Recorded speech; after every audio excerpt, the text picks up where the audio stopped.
Assalamualaikum warahmatullahi wabarakatuh. Kembali lagi dengan saya Veralia Sapitri dengan NPM 2113023080 dari kelas 1B Prodi Pendidikan Kimia Universitas Lampung. Pada video kali ini saya akan menjelaskan sejarah kepanduan dunia. Gerakan kepanduan adalah sebuah gerakan pembinaan pemuda yang memiliki pengaruh dunia.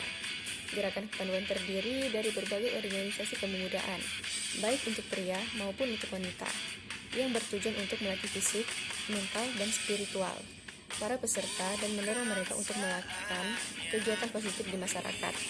Tujuan ini dicapai melalui program pelatihan dan pendidikan non-formal kepramukaan yang mengutamakan aktivitas praktis di lapangan.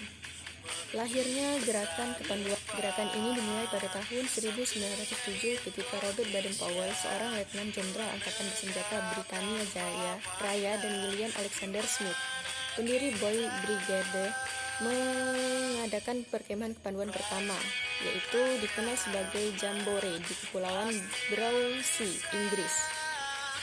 Ide untuk mengadakan gerakan tersebut muncul ketika Baden-Powell dan pasukannya berjuang mempertahankan kota Mafeking, Afrika Selatan, dari serangan tentara Boer. Ketika itu pasukannya kalah besar dibandingkan tentara Boer. Untuk mengakalinya, sekelompok pemuda dibentuklah dan dilatih untuk menjadi tentara sukarela. Tugas utama mereka adalah membantu militer mempertahankan kota. Mereka mendapatkan tugas-tugas yang ringan tetapi penting, misalnya mengantarkan pesan yang diberikan Baden-Powell ke seluruh anggota militer di kota tersebut. Pekerjaan itu dapat mereka selesaikan dengan baik sehingga pasukan Baden-Powell dapat mempertahankan kota Mafeking selama beberapa bulan. Sebagai penghargaan atas keberhasilan yang mereka dapatkan, setiap anggota tentara sukarela tersebut diberi sebagai lencana. Gambar dari lencana ini kemudian digunakan sebagai logo dari Gerakan Pramuka Internasional. Keberhasilan Baden-Powell mempertahankan kota Mafeking membuatnya dianggap sebagai pahlawan. Dia kemudian menulis sebuah buku yang berjudul Aids to Scouting, yang ditulis pada tahun 1899 dan menjadi buku terlaris saat itu. Pada tahun 1906, Ernest Thompson Seton mengirimkan Baden-Powell sebuah buku karyanya yang berjudul The Big Belt Roll of the World Cave Indians. Seton, seorang keturunan Inggris Kanada yang tinggal di Amerika Serikat, sering mengadakan pertemuan dengan Baden-Powell dan menyusun rencana tentang suatu gerakan pemuda. Pertemuannya dengan Seton tersebut mendorongnya untuk menulis kembali bukunya Aids to Scouting dengan versi baru yang diberi judul Boys Patrol. Buku tersebut dimasukkan sebagai buku petunjuk kepanduan bagi para pemuda ketika itu. Kemudian, untuk menguji ide-idenya, dia mengadakan sebuah perkemahan untuk 21 pemuda dari berbagai lapisan masyarakat selama seminggu penuh.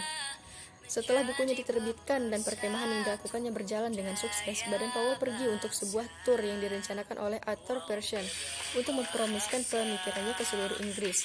Dari pemikiran tersebut dibuatlah sebuah buku berjudul Scouting for Boys, yang saat ini dikenal sebagai buku panduan kepramukaan atau Boy Scouting Handbook, edisi pertama. Sekalipun gerakan kepanduan didirikan Baden-Powell, tetapi ia banyak menginspirasi Frederick Russell Burnham, orang Amerika yang memantau Inggris di Afrika Selatan. Burnham banyak belajar teknik hidup di alam bebas dari ayahnya yang menjadi pastor di tempat penampungan atau reservasi orang Indian. Burnham yang sukses menghadapi beberapa perang memberontakkan Indian, lalu pergi ke Afrika Selatan dan bertemu dengan Baden-Powell di Perang Boer. Dari Burnhamlah Baden-Powell menyusun berbagai keterampilan dasar yang diperlukan seorang Boy Scout atau pandu, terinspirasi orang Indian. Selanjutnya, di gerakan kepanduan, Burnham diangkat sebagai kepala suku pertama dari gerakan yang didirikan oleh Baden-Powell. Itulah tadi sejarah kepanduan dunia. Mungkin itu saja yang dapat saya sampaikan. Mohon maaf apabila terdapat kesalahan dalam penuturan kata dan kalimat. Sekian, terima kasih. Wassalamualaikum warahmatullahi wabarakatuh. Salam Pramuka.